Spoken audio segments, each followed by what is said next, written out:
नांदेड़ से लड़ रहे हैं, इस तरह से पोस्ट घूम रहे हैं, क्या सच है? देखिए, अगर पोस्ट घूम रही है तो पर्सन भी कुछ होगा उसके अंदर सच्चाई उसमें। और पोस्ट घुमाने वाले जो है वो मेरे नांदेड़ के अहम जिम्मेदार जो है वो लोगों ने ये पोस्ट डाले हैं, क्योंकि उन्हीं की ख्वाहिश है कि नांदेड़ से इस बार लोकसभा का इलेक्शन हमने लड़ना चाहिए करके। नांदेड़ हमारे लिए एक बहुत इंपॉर्टेंट सेंटर है, वहाँ पे मजलिस को बहुत मकबूलियत मिली थी, बहुत अच्छा लोगों का प्यार मिला था जब महाराष्ट्र में पहली मर्तबा मजलिस आई थी। सबसे ज़्यादा कॉरपोरेटर्स हमारे नांदेड़ में ही हुआ करते थे। उसके बाद विधानसभा के भी इलेक्शन हमने लड़े हैं, और इस बार जब बाई इलेक्शन होने जा रहा है महाराष्ट्र के अंदर इकलौता एक लोकसभा की सीट का नांदेड़ के अंदर, तो वहाँ के लोगों की ख्वाहिश है कि नहीं, हमने इस बार मैदान के अंदर उतरना चाहिए। एक तरीके से अगर देखा जाए तो लोगों के अंदर एक बहुत नाराज़गी है, चिढ़ है कि पूरे महाराष्ट्र के अंदर इकलौता एक मुस्लिम एमपी था। उसको हराने के लिए जिस तरीके से राजनीतिक साजिशें की गई है, पैसे का इस्तेमाल किया गया है, तो अब लोगों के अंदर उस चिढ़ को देखते हुए कहीं ना कहीं ऐसा लग रहा है कि नहीं, इम्तियाज़ अली ने इलेक्शन लड़ना चाहिए करके, तो हम उतरेंगे मैदान के अंदर, किस्मत आजमाएंगे।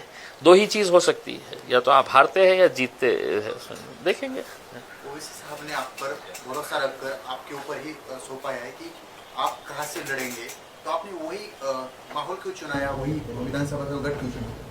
देखिए, लोकसभा की एक ही बाई इलेक्शन की सीट आई है, वहाँ के जो सिटिंग एमपी है उनकी डेथ के बाद ये बाई इलेक्शन होने जा रहा है। अगर कोई और उससे बेहतर अगर होती कॉन्स्टिट्यूएंसी तो वहाँ पर विचार करे होते, लेकिन चूंकि इकलौती एक सीट है, और जैसा मैंने आपको बताया है कि मजलिस का और नांदेड़ का एक बहुत पुराना रिश्ता रहा है, हमारा बहुत अच्छा ऑर्गेनाइजेशन सेटअप है वहाँ पर, तो हमने नांदेड़ के अंदर जाने का फैसला किए है। आप और जरांगे की मीटिंग हुई थी, वहाँ पर कुछ अहम मुद्दों पे चर्चा हुई, तो कौन से मुद्दे थे और उसके बाद आपने ये ठान लिया कि हमें वहाँ से लड़ना है? देखिए, मैं जरांगे पाटिल साहब से पहली मर्तबा मिला हूँ ऐसा नहीं है। जब उन्होंने अपना आंदोलन शुरू किया था उस वक्त भी मैं उनके गांव गया था। यहाँ पे जब वो एडमिट थे तो 2 मर्तबा मैं हॉस्पिटल जाके उनसे मुलाकात की थी। और इस बार यकीनन जब इलेक्शन के करीब अगर राजनीतिक पार्टी के लोग अगर एक दूसरे से मिलते हैं तो कोई मौसम के बारे में चर्चा नहीं करते हैं। नेचुरल है कि पॉलिटिकल उसके ऊपर ही चर्चा, और जो सोशल माहौल जो चल रहा है महाराष्ट्र के अंदर, इसी के बारे में चर्चा हुई होगी उसमें, और हमने करे है। और आकर जो भी हमारी चर्चा हुई है हम बाहर आकर बताया है लोगों को, मीडिया के सामने भी हमने, आपने सवाल किया हमने जवाब दिया, हम क्यों आए थे, कैसे आए थे करके। लेकिन जरांगे ने एक बात की थी कि मुस्लिम और मराठा इकट्ठा आएंगे तो सत्ता परिवर्तन हो सकती है। देखिए, जरांगे पाटिल साहब की एक बात मुझे पसंद आई थी, उन्होंने कभी भी मतलब ये नहीं कहा है कि किसी एक जात के ऊपर, उन्होंने कहा कि हम जात और धर्म के ऊपर उठकर हम सभी लोगों को समाविष्ट करना चाहते हैं जिन जिन लोगों के साथ नाइंसाफ़ी हुई है करके उसमें।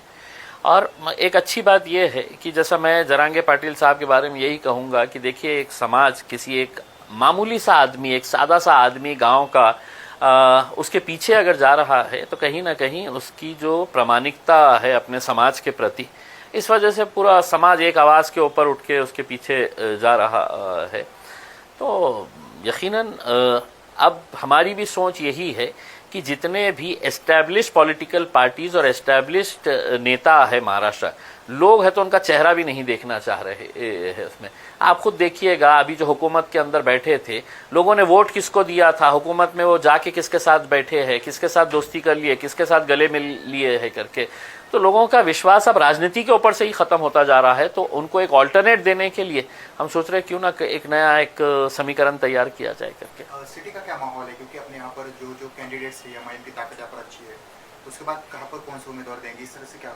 चलिए, शुक्र है आपने माना तो सही है कि एमआईएम की ताकत यहाँ पर अच्छी है, अच्छी ही नहीं है बहुत अच्छी है यहाँ पे, और हम पूरी मजबूती के साथ लड़ेंगे जहाँ जहाँ पर भी लड़ना है। हमने बहुत पहले अपना प्रस्ताव महाविकास आघाड़ी को दिया था, अभी तक उनके पास से कोई बात नहीं आई है। अब हमारी कॉन्स्टिट्यूएंसी, हमारे कैंडिडेट्स पूरे तैयार है।